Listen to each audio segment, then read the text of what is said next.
বাংলাদেশের উত্তরাঞ্চলে হাজারো ক্ষুদ্র খামারি বা কৃষকের জীবিকা নির্ভর করে পোল্ট্রির ওপর, কিন্তু অনিরাপদ উৎপাদন ও দুর্বল বাজার ব্যবস্থাপনায় তাদের সম্ভাবনাকে সীমিত করে রেখেছে।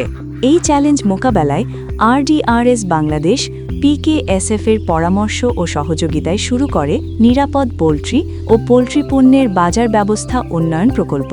লক্ষ্য খামারি বা কৃষকদের ক্ষমতায়ন ও সবার জন্য নিরাপদ খাদ্য নিশ্চিত করা। 3 জেলা ও 5টি উপজেলা জুড়ে এই প্রকল্পটি ক্ষুদ্র কৃষক, উদ্যোক্তা ও সেবাদাতাদের যুক্ত করছে একটি শক্তিশালী মূল্য শৃঙ্খলে।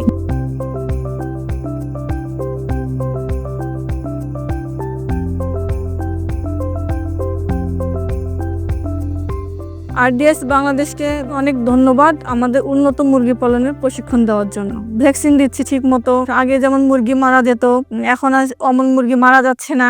99% মুরগি বেঁচে থাকে এখন। ফিড খাওয়ানোর কারণে ডিম উৎপাদন বেড়ে গেছে। নিজেও খেতে পারি, আত্মীয় স্বজনকে আসলেও খাওয়াতে পারি, মুরগি আমরা বেচতে পারি, বাচ্চাদের চাহিদা পূরণ করতে পারতেছি। অনেক সময় দেখা যায় স্বামীকেও কিছু টাকা দিতে পারি।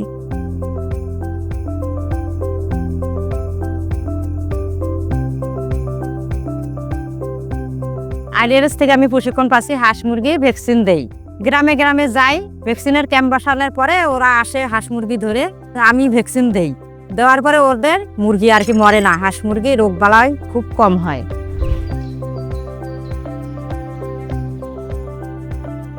নতুন প্রযুক্তি ও ভালো ব্যবস্থাপনায় খামারের মৃত্যুহার 10% কমেছে, বেড়েছে উৎপাদন। 5.5 মাস 6 মাস পর্যন্ত বাচ্চা বড় করে পুলেট করে আমরা প্রোডাকশনে নিয়ে আসি। বর্তমানে প্রায় 14,500 বার্ডস নিয়ে আমরা কাজ করতেছি। বাংলাদেশ RDRS পরামর্শ দেয়, অনুদানের জায়গায় অনুদান, যখন যেটা প্রয়োজন সেই সহযোগিতা ওনারা করে। RMTP প্রজেক্টের অধীনে একটা IoT ডিভাইস আমাদেরকে দেওয়া হয় অনুদান হিসাবে। লাইট, ফ্যান এবং ঝর্ণা এবং সেই সাথে একটা ঘরে CC ক্যামেরাও আমরা এটা দিয়ে মেনটেন করতে পারতেছি। তো তাদেরকে অসংখ্য ধন্যবাদ।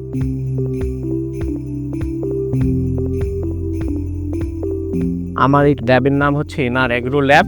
RDRS এর সহযোগিতায় এখানে কিছু নতুন টেস্ট যোগ করা হয়েছে এবং এই টেস্টের ফলে খামারিরা দ্রুত রোগ নির্ণয় করতে পারতেছে। এখানে একটা নামমাত্র মূল্য শুধুমাত্র নির্ধারণ করা হয়েছে। এখান থেকে আপনারা ট্রিটমেন্ট করলে আপনাদের খামারগুলো ভালো থাকবে, সেই সঙ্গে আপনারা অর্থনৈতিকভাবে লাভবান হবেন।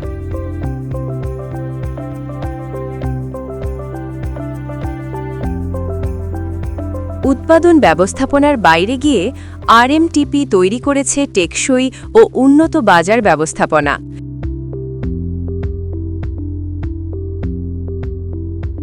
তৈরি করেছে হালাল হাইজিন চেইন শপ, মাংস প্রক্রিয়াজাতকরণ প্ল্যান্ট।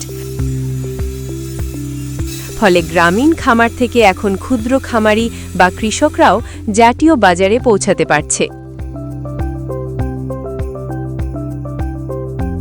2010 সাল থেকে আজ পর্যন্ত আমি ব্যবসা করে আসতেছি। এটা বাজারজাত নিয়ে আমাদের বেশ একটা প্রবলেম হচ্ছিল, কিভাবে কি করব না করব বুঝে উঠতে পারতেছিলাম না। পরে আমরা জানতে পারি RDRS ফান্ড দিচ্ছে PKSF এর থ্রুতে। তা ওই হিসেবে আমরা তাদের সাথে কোলাবোরেট করে এই আমিষ ঘরের উদ্যোগ নেই। ওইখান থেকে আস্তে আস্তে করে আমরা মুরগি প্রসেসিংয়ের ব্যাপারটা, ডিম প্রসেসিংয়ের ব্যাপারটা, মার্কেটিংয়ের ব্যাপারগুলো, এগুলোতে বহুত জায়গা থেকে আমরা RDRS থেকে বেশ সহযোগিতা পেয়েছি। যে আমরা যে পরিমাণ উৎপাদন করতাম ওই পরিমাণ বাজারজাত করতে পারতাম না। এখানেও আমাদেরকে RDRS সহযোগিতা করছে মার্কেটিংয়ের দিক থেকে, তারপর হচ্ছে সোশ্যাল মিডিয়ায় বুস্টিংয়ের দিকে। RDRS PKSF এর ফান্ডিং আমার জন্য বড় একটা সাপোর্ট হয়ে আসছে। আমাদের সকল উদ্যোক্তার প্রতিটি গল্পই দৃঢ়তা, উদ্ভাবন ও পরিবর্তনের প্রতিচ্ছবি। আমার ফার্মের নাম মেসার্স সরোজিনিয়া পোল্ট্রি কমপ্লেক্স। এই ফার্মের বয়স প্রায় দীর্ঘ 19 বছর। তখন 1000 মুরগি ছিল, বর্তমান আমার ফার্মের মুরগির সংখ্যা 15,000। PKSF এর সহযোগিতায় RDRS এর মাধ্যমে আমার এই খামারকে আরও উন্নত করতেছি। তারা আমাকে অনেক সহযোগিতা করতেছে। ইনশাল্লাহ আশাবাদী ভালো কিছু করতে পারবো তাদের সহযোগিতায়। প্রকল্পটির মাধ্যমে লিঙ্গ সমতা, পুষ্টি সচেতনতা ও জলবায়ু সহনশীলতার চর্চাকে একসাথে যুক্ত করেছে। এই পেকিং স্টার এবং যাহাকে বলে বেইজিং, এই বাচ্চা আমি সরবরাহ করি। পাশাপাশি ক্যাম্বেল এবং জিগনি হাঁসেরও বাচ্চা সরবরাহ করি।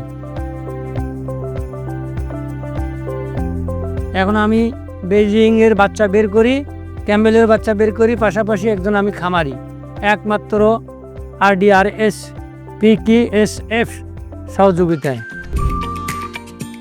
জৈব কম্পোস্ট থেকে নিরাপদ খাদ্য উৎপাদন সবকিছুতেই টেকসই উন্নয়নের প্রতিফলন। RMTP কার্যক্রমে সার্বিক উৎপাদন দক্ষতা বেড়েছে, বিভিন্ন খাতে খরচ কমেছে, তৈরি হয়েছে নতুন কর্মসংস্থান এবং আরও দৃঢ় হয়েছে খাদ্য নিরাপত্তা।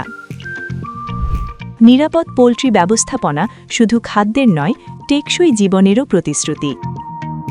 এক খামার এক পরিবার ব্রত নিয়ে আমরা ধীরে ধীরে গড়ে তুলছি টেকসই ও উন্নত বাংলাদেশ।